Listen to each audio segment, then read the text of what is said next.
இந்த அக்ஷய திருதியை பிரின்ஸ் ஜுவல்லரியுடன் கொண்டாடுங்கள். உங்கள் வளங்களை இரட்டிப்பாக்குங்கள். இனிமே கண்ணை மூடிட்டு கடலை எண்ணெய் வாங்கலாம். ஏன்னா மந்த்ரா கடலை எண்ணெய் இதயத்தின் தயாரிப்பு. வறுக்க பொரிக்க ஏன் எல்லா சமையலுக்கும் மந்த்ரா தான். மந்த்ரா கடலை எண்ணெய், அபார ருசி, ஆரோக்கியமான உடல் நலம்.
தேர்தல் களம் சூடுபிடித்துக் கொண்டிருக்கின்றது.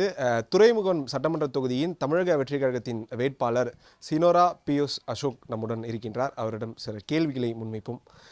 சார், களம் எப்படி இருக்குது? வணக்கம். களம் எப்படி இருக்குது? மக்கள் எந்த அளவுக்கு ஆதரவு தராங்க? களம் ரொம்ப ரொம்ப ரொம்ப ரொம்ப நல்லாயிருக்கு. நான் நினச்சதோடு நல்லாயிருக்கு. அதாவது பார்த்திங்கன்னா ஒரு மாற்றம் தேவைன்னு நினைக்கிறதோட தளபதி மேலே ரொம்ப விருப்பமாக இருக்காங்க. யங்ஸ்டர்ஸ், லேடிஸ் எல்லாம் தளபதி மேலே ரொம்ப சின்ன வயசு ரசிகராக வந்தவங்கள்லாம் இன்றைக்கி குழந்தை பெற்று அந்தளவுக்கு ரசிகராக இருக்காங்க.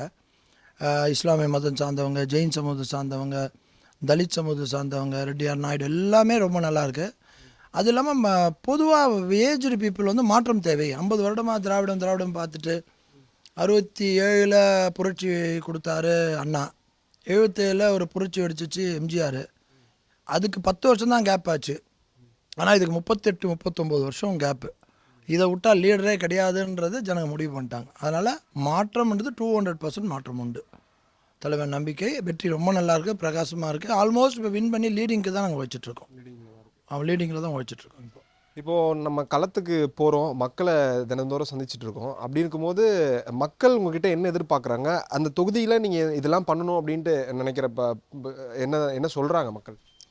மக்களுக்கு ஒன்று சார், அவங்களுக்கு பாருங்கள், இப்போ இருந்தவங்களாம் மளிகை சாமான் ஓட்டுக்கு 3000, 8000 கூப்பன் இப்படிலாம் கொடுக்குறாங்க. அதே தப்பு. அதே மீறி மாறணும்னு நினைக்கிறாங்கன்னா அவளுக்கு தெரிஞ்சு போச்சு. 40 வருஷமாக பணம் கொடுத்து நம்மளுக்கு 3000 ரூபா கொடுத்து 30,000 கோடி கொள்ளடிக்கிறாங்கன்றது நார்மல் படிப்பு இல்லாத ஜனங்கள் கூட தெரிஞ்சு போச்சு. இதுன்றனால ஒரு வெறுப்பு தட்டிடுச்சு. எப்பயுமே ஒரு 40 வருஷமான வெறுப்பு தட்டும் இல்லையா, அந்த வெறுப்பு தட்டிடுச்சு. அவங்க எதிர்பார்க்குறது நாமினல் சார், ஒன்றும் பெருசாகவே எதிர்பார்க்கல சார். தண்ணி குடத்தில் அடிச்சுன்னு போய் வர்றது, அந்த தண்ணி கவர்மெண்ட் வாட்டர் பாட்டிலில் ட்ரைனேஜ் கலக்கிறது. அவங்க என்ன சார் பிஸ்லரி வாங்கி குடிக்கிற அளவுக்கு வசதியாக இருந்தால் அவங்க ஏன் சார் அந்த குடிசையில் இருக்க போகிறாங்க? அவங்களுக்காக ஒரு நல்லது செய்ய முடியாது அப்படின்னா எம்எல்ஏன்றது ஒரு சர்வீஸ் சார். அந்த காலத்தில் ஒரு அரசியல் கட்சி ஆரம்பிக்கும் சர்வீஸுக்காக ஆரம்பித்தது தான் கட்சி. அது தொழிலாக மாறி போச்சு. இப்போ எம்எல்ஏனா தொழிலாக மாறி போச்சு. அப்போ இவ்வளோ வருஷம் அவங்க சைக்கிள்னு சொல்லுவாங்க, பல வருஷம் கற்று ஒரு சைக்கிள் திரும்பணுவாங்க. இப்போ ஒரு காலத்தை பாருங்கள், பெல் பாட்டம் வரும், நேரோ வரும், ஹிப்பி வரும், ஷார்ட்கட் வரும், மாறி வர்ற மாதிரி ஒரு சேஞ்சு கண்டிப்பாக எதிர்பார்க்குறாங்க. அது இப்போ வந்துடுச்சு. அதாவது மக்கள் பணத்தை எம்எல்ஏவாக இருந்தால் தொழில் மாறி இப்போ சர்வீஸாக மாற்றுறது தான் தளபதி வந்திருக்காரு. அதுக்கு ஃபாலோவராக நாங்கள் வந்திருக்கோம். நான் பிளட்லேயே பார்த்திங்கன்னா கரப்ஷனாலே எனக்கு பிடிக்காது. யாராவது லஞ்சனாலே எனக்கு அறவே எனக்கு பிடிக்காது. ஒவ்வொருத்தர் ஒரு பிளட்டு, என் பிளட்டு. அதனால் அவரை தளபதிக்கு தான் நன்றி சொல்லணும். ஏன்னா அவர் ஒரு டஃப் கேரக்டர். அந்த மாதிரி ஒரு மனிதர்களை நீங்கள் இருந்து ஃபைட் பண்ணி கொண்ட நம்பிக்கையில் தான் உங்களுக்கு தரேன்னு சொல்லி அந்த அளவுக்கு அவர் கொடுக்குற ஃபாலோஅப்லாம் பெரிய டைட் பண்ணி இன்றைக்கி ஜெயிக்கிற அளவுக்கு வந்திருக்கோம். ரொம்ப சந்தோஷமாக இருக்குது. வின் பண்ணுறது கன்ஃபார்ம் ஆகிடுச்சு சார். ஆமாம். தொகுதிக்கு நீங்கள் போயிருப்பீங்க, உங்கள் முகத்திலே தெரியுது அங்கே ஒரு டஃப் கேண்டிடேட்டாகவும் நீங்கள் வெற்றி வாய்ப்பு அதிகமாக இருக்கிறதாகவும் சொல்லப்படுறீங்க. அங்கே உங்களோட கேண்டிடேட் எதிர்க்க நிற்கக்கூடியவர் ஒரு அமைச்சராக இருக்கக்கூடியவர் சேகர் பாபு. இந்த மாதிரி பலம் வாய்ந்த ஒரு போட்டியாக அங்கே இருக்கும்போது உங்களுக்கு வெற்றி வாய்ப்பு எப்படி இருக்குது? நீங்கள் அவ்வளோ ஒரு சந்தோஷமாக சொல்கிறீங்களே. அதாவது சார், நான்லாம் இந்த மாதிரி ஒரு அரசியலே நான் பார்த்ததில்ல சார். மிரட்டுறது, டிவிக்கு வேலை செஞ்சால் அவங்க அப்பா அம்மாவை கூப்பிட்டு மிரட்டுறது. எங்கங்க சேகர் பாபு அவங்க ஆளுங்க தான் கூப்பிட்டு மிரட்டுறது. நான் வந்தால் உனக்கு வந்து இந்த சம்கின்ஸ் போர்டு அலாட்மெண்ட் கொடுக்க மாட்டேன், இப்போ கேஸ் எதுனா இருந்ததுன்னா அது இதாக போட்டுருவேன், குண்டாஸில் போட்டுருவேன், பணம் தரேன்றது. இப்படி மிரட்டி அப்பா அம்மாவை மிரட்டி பிள்ளைகள்லாம் எடுத்து போய் சேர்க்குறாங்க. இந்த வரைக்கும் 150 பேர் போட்டு சேர்க்குறாங்க. அவங்களாம் ஓட்டு போட போகிறது இல்லை உங்களுக்கு. அவங்க அப்பா அம்மா திமுககாரங்களே மாறி ஓட்டு போட போகிறேன்னு சொல்கிறாங்க. அவங்க அப்பா அம்மாவே சொல்கிறாங்க, என் பிள்ளைய மிரட்டானா நான் எப்படி போடுவேன், திமுகவில் இருப்பேன் ஆனால் இவங்களுக்கு தான் ஓட்டு போடுவேன்ற அளவுக்கு சொல்ல ஆரம்பிச்சிட்டாங்க. அவ்வளோ சலிப்பு தட்டியிருக்காங்க மக்களை மிரட்டி மிரட்டி மிரட்டி. ஒரு காலத்தில் கிராமத்தில் பார்த்துருப்போம், பண்ணையார் உட்காந்துட்டு பண்ணதெல்லாம் கிராமத்தில் பார்ப்போம், அவர் சொல்கிறது தான் சட்டன்ற மாதிரி.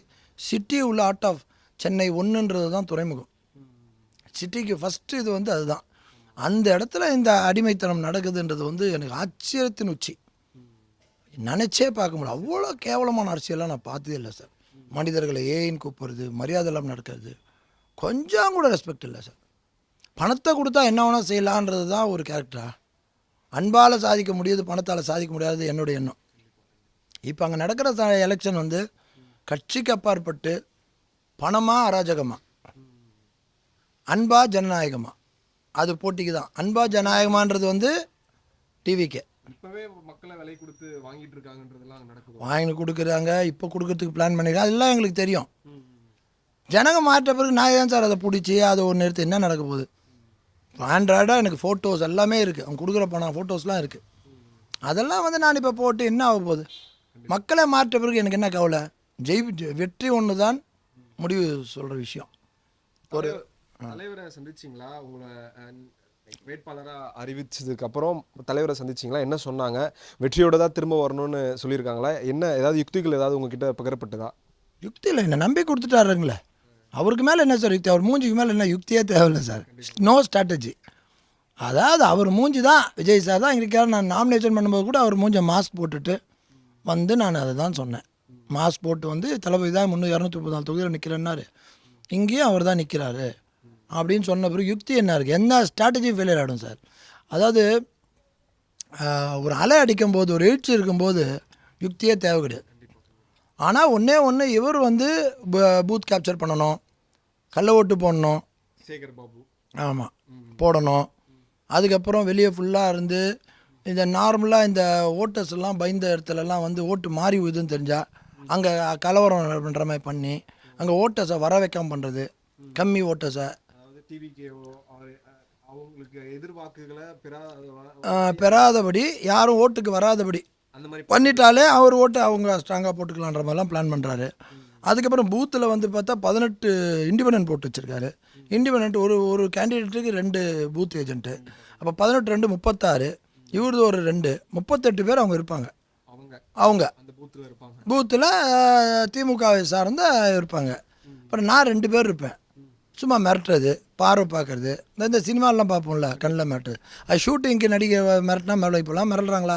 தளபதி உயிரை கொடுக்குறானுங்க. அதுவும் நான் பேக்கப்பில் இருக்கேன், எனக்கு பேக்கப்பு தளபதி. அவர் வந்து நின்றா என்ன ஆகும்? நாடே கொந்தளிச்சிடும். நீங்கள் இதெல்லாம் சமாளிக்கிற விதமாக என்ன பண்ண போகிறீங்க? ஏதாவது கம்ப்ளைண்ட் எதாவது ரைஸ் பண்ணியிருக்கீங்களா? என்ன இது வரைக்கும் நடக்க அராஜகத்தெல்லாம் சமாளித்து வின்னிங் ஸ்டேஜ் கொண்டாந்துட்டேன். அந்த நேரத்துக்கு ஒரு ஸ்ட்ராட்டஜி நான் வச்சுருக்கேன், பெரிய ஸ்ட்ராட்டஜியாக வச்சுருக்கேன். அவர் கவுண்டர் கொடுக்குற அளவுக்கு. அத்தோடு அவ்வளோதான். அதில் எதாவது தப்பு நினச்சாருன்னா அது வேறு மாதிரி இருக்கும், அந்த இடம் வேறு மாதிரி இருக்கும். கலவரம் பண்ணக்கூடாது, என் தலைவர் சொல்லி கொடுத்து அதுதான். கலவரம் பண்ணுறது 1 நிமிஷம் ஆகும் சார். யார் சார் கூப்பிட்டா வரத்துக்கு 1000 பேருக்கு? இப்போல்லாம் ஒரு ஆர்டினரி மனிதனுக்கு 100 பேர் இருக்கும்போது இவ்வளோ சொசைட்டிலேருந்து நம்மளுக்கு இருக்காதா? அதெல்லாம் கிடையாது. என் தளபதியாக சொல்லி கொடுக்கல. அதனால் வந்து உள்ளே இருக்க பூத் ஏஜென்ட்டை ஸ்ட்ராங்காக இருக்க சொல்லி ஆளை போடுறோம். எதாக இருந்தாலும் ஓப்பனாக கம்ப்ளைண்ட் கொடுக்குறது, பேட்டி கொடுக்குறது, அது மாதிரி இருக்கும். சென்ட்ரல் ஃபோர்ஸ் ஃபுல்லாக இறக்க சொல்லி கேட்டிருக்கோம். அந்த சென்ட்ரல் ஃபோர்ஸ் ஒரு பூத்துக்கெல்லாம் போட்டாங்கன்னா அவன் யாரும் தான் சுற்றுவாங்க. சென்ட்ரல் ஃபோர்ஸ்லாம் கரவரத்தான் பார்த்துட்டு இருக்க மாட்டாங்க, அவங்களுக்கு தமிழே தெரியாது. அதனால் அந்த வாட்செல்லாம் ஒன்றும் இல்லாத போது எல்லோரும் பண்ணிட்டு இருந்தார். இப்போ என் தளபதி மூலயமா நான் வந்தனால தளபதி ஃபேஸ் வேல்யூவில் யாரும் எதிர்க்க முடியாது. ஒரு மாதம் என்னன்னு உங்களுக்கு தெரியும். அதனால் வந்து யாரும் ஒன்றும் பண்ண முடியாது. இதுக்கு முன்னாடி தலைவர், நீங்கள் ஒரு தலைவர் ரசிகர், அவர் வர்றதா இருந்தது, திடீர்னு வரல. இப்போ தளபதி வந்திருக்காங்க, அதாவது விஜய் வந்திருக்காங்க. இப்போது உங்களுக்கு ஒரு தொகுதி கொடுக்கப்பட்டு உங்களை வேட்பாளராக நிறுத்தப்பட்டிருக்காங்க. எவ்வளோ வேகமாக ஓடிட்டுருக்கீங்க? இன்னும் சில நாட்கள் தான் இருக்குது. இன்றைக்கி வேற போய் இது அந்த மீட்டிங்கை அட்டன் பண்ண போகிறீங்க. எப்படி போயிட்டுருக்கு? அதான் ஓடி முடிச்சாச்சு சார். ஆல்மோஸ்ட் முடித்து ரன்னிங் ரேஸில் வந்து டச் பண்ணுற ஸ்டேஜுக்கு வந்துட்டேன். அதனால் ஸ்லோவாக போனாலும் ஜெயிச்சிடலாம். ஆனால் அந்த முடிவு கால் வைக்கிற நேரத்துக்கு சில குழப்பங்கள் சொன்னேன்ல, அராஜகத்துக்கு ஃபேஸ் பண்ணுறதுக்கு சில ஸ்ட்ராட்டஜி பண்ணிகிட்ருக்கேன். அது வந்துச்சுன்னா முடிஞ்சிடும், கண்டிப்பாக ஜெயிச்சிடும். தளபதி வந்து ரஜினி சார் வந்து நான் ரசிகராக இருந்தேன். 40 வருஷமாக இருந்தேன். ஒரு நல்ல மனிதருக்காக இருந்தேன். அவர் அரசியல் வராத காலத்தில் அங்கேயும் சர்வீஸ் தான் செஞ்சுட்டு இருந்தேன். இங்கே ஒரு அரசியல் ரீதியாக சர்வீஸ் பண்ண வர்றார். அதில் அங்கே கற்றுக்கின விஷயத்த எனக்கு பயங்கர யூஸ்ஃபுல்லாக ஈஸியாக இருக்குது, பண்ணுறதுக்கு ஈஸியாக. இல்லைன்னா அதெல்லாம் இல்லாமல் தான் இது ரொம்ப டஃப்பாக இருந்திருக்கும். அதெல்லாம் பார்த்துட்டு வந்தனால எனக்கு கொஞ்சம் ஈஸியாக இருக்குது ஃபேஸ் பண்ணுறதுக்கு. ஆனால் அவர் வந்து நீங்கள் சொன்னவர் வந்து என்னை ஆளை பார்த்துருக்க மாட்டார். அவர் எப்படி உலகமே போட்டதோ அவர் பர்சனலாக இப்போ என்னை பார்க்குறது இதுதானே முதல் முறை. ஆனால் நான் எப்படிப்பட்டவர்னு இப்போயே தெரிஞ்சிருப்பார். மேற்கொண்டு அந்த இதில் தெரிஞ்சுக்கிப்பார்.